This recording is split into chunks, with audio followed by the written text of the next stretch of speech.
Dr. Kim adjusted her headlamp, squinting at the notes she'd scrawled hours ago. The jungle was restless tonight.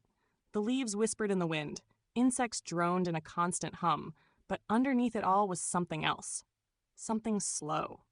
Something breathing.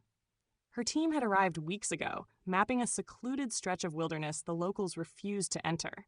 They called it Blackroot Maw, a place where the trees grew too thick, their roots twisting together like gnarled hands. At its heart stood ancient stones, jagged and towering, as if nature had carved them into something hungry. The elders had warned them, stay away, leave it undisturbed. They didn't listen. Not until the first night. Mark, their lead surveyor, was found just outside camp at dawn. His sleeping bag lay undisturbed, but his boots were missing. His feet were raw, the soles torn clean off, like something had dragged him through the undergrowth. His eyes were still open, staring past them, lips parted in a breath that never came. The next night, Dr. Patel was gone. His cot was soaked through with mud and something darker. His tent flap ripped from the seams like he'd been dragged out. They found his clipboard near the stones, splattered with blood. His fingers were still curled around it, or what was left of them. Panic set in. The remaining team members huddled together, machetes and hunting knives clutched in white-knuckled grips. But when Jackson disappeared the following night, they heard it happen. The snap of bone. A wet, gurgling gasp.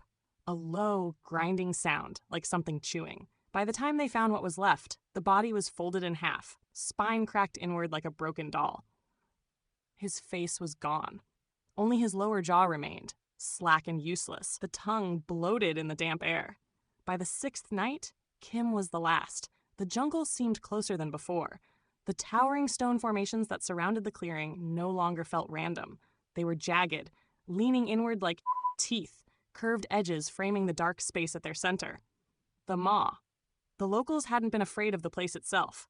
They had feared what lived in it, the thing that had been waiting, undisturbed, for centuries, the thing that was now awake. Kim's breath hitched as the trees around her twisted in the wind, shadows shifting unnaturally. The light from her headlamp barely reached past her feet now.